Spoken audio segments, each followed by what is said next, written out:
You're 22 years old, fresh out of psychology school, convinced you understand the human mind. Then your first patient walks in, someone who's done something so unthinkable that even reading their file made your hands shake.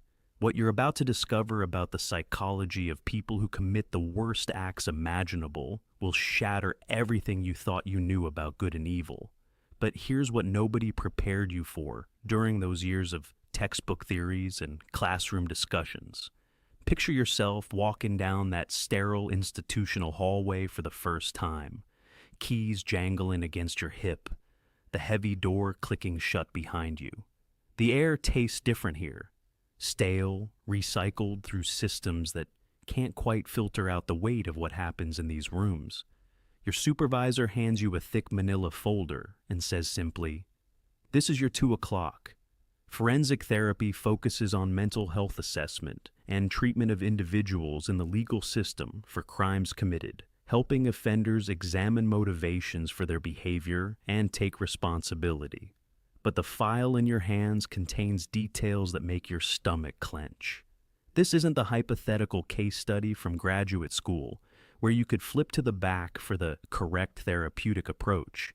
This is a real person who has done real damage, sitting across from you in an hour, waiting for you to somehow make sense of the incomprehensible. You realize that everything you learned about building rapport, establishing trust, creating a safe therapeutic space, all of it gets turned upside down when your patient has violated every social contract you've ever known. Forensic therapists often work with offenders who have antisocial personalities or psychopathy, conditions that challenge the very foundation of traditional therapeutic relationships. The person across from you might be charming, articulate, even likable, while having committed acts that haunt your dreams for weeks. This is where your real education begins, in the space between what the textbooks taught you about human nature and what you're about to discover about how far that nature can bend before it breaks completely. Now the real test begins. You walk into that first session expecting to rely on everything they taught you about therapeutic rapport, active listening, unconditional positive regard, creating a safe space where vulnerability can flourish. But when your patient sits down across from you, something fundamental shifts. This isn't someone struggling with depression or anxiety who wants to get better. This is someone who has crossed lines most people can't even imagine. And they might be sitting there calculating whether you're worth manipulating or simply dismissing entirely. Forensic therapists often work with offenders who have antisocial personalities and/or psychopathy. The textbook warned you about this, but experiencing it is something else entirely. Picture yourself trying to establish trust with someone whose entire worldview might be built around exploiting trust.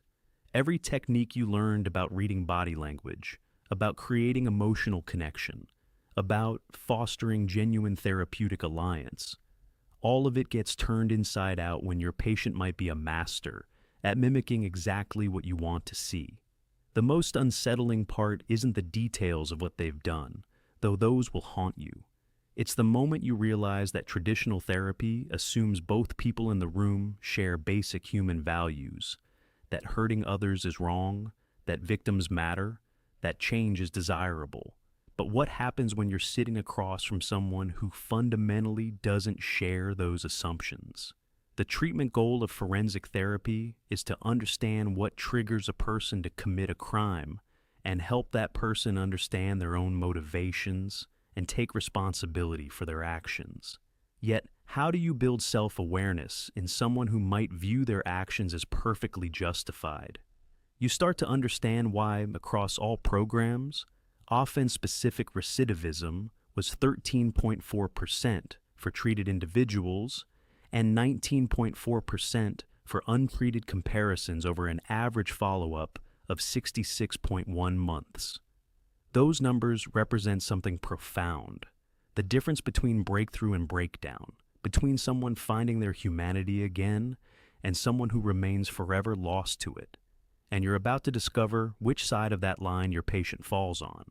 3 months in, you discover something that will change how you see human nature forever. Picture yourself reviewing your notes after a particularly challenging session, coffee growing cold on your desk as you stare at patterns you never expected to find. Your patient, someone who committed an act so violent it made headlines, has just spent an hour describing their childhood with the same detached precision they once used to plan their crime. But here's what the textbooks never prepared you for. The moment you realize that some of the most dangerous people you'll ever meet are also the most damaged.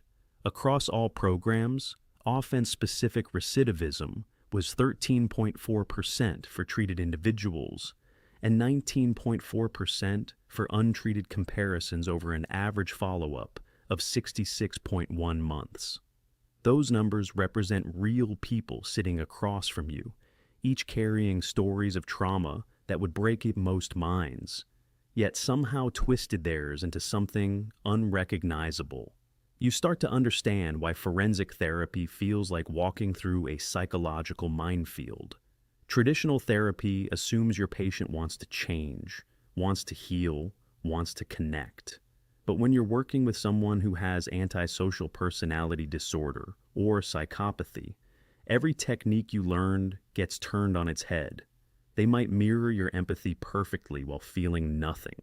They could tell you exactly what you want to hear while planning their next manipulation.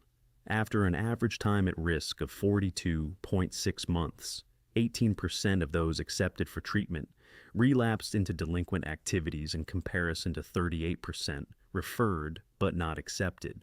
But behind those statistics lies something more unsettling.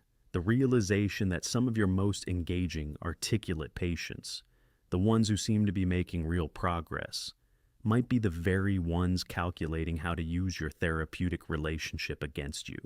This is where your understanding of human psychology gets completely rewritten, in the space between genuine healing and masterful deception. 6 months later, you face the question that will define your entire career. Picture yourself walking into your supervisor's office, the late afternoon sun casting long shadows across the institutional carpet. Your caseload has grown, your confidence has built, and you've started to believe you understand the patterns, until she slides a research report across her desk that stops you cold. The numbers stare back at you with clinical precision. Across all programs, offense-specific recidivism was 13.4% for treated individuals and 19.4% for untreated comparisons over an average follow-up of 66.1 months. But these aren't just statistics anymore. These are the faces you've been sitting across from week after week, the voices you've learned to read for signs of genuine remorse versus calculated performance. Your supervisor leans back in her chair and asks the question that haunts every forensic therapist. How do you know when someone is truly changing versus when they're just getting better at telling you what you want to hear? Because here's what the training never prepared you for. Some of your most articulate, seemingly insightful patients might be the very ones calculating how to use every therapeutic technique you've taught them as weapons in their next manipulation. After an average time at risk of 42.6 months, 18% of those accepted for treatment relapsed into delinquent activities in comparison to 38% referred but not accepted. You realize those percentages represent something profound.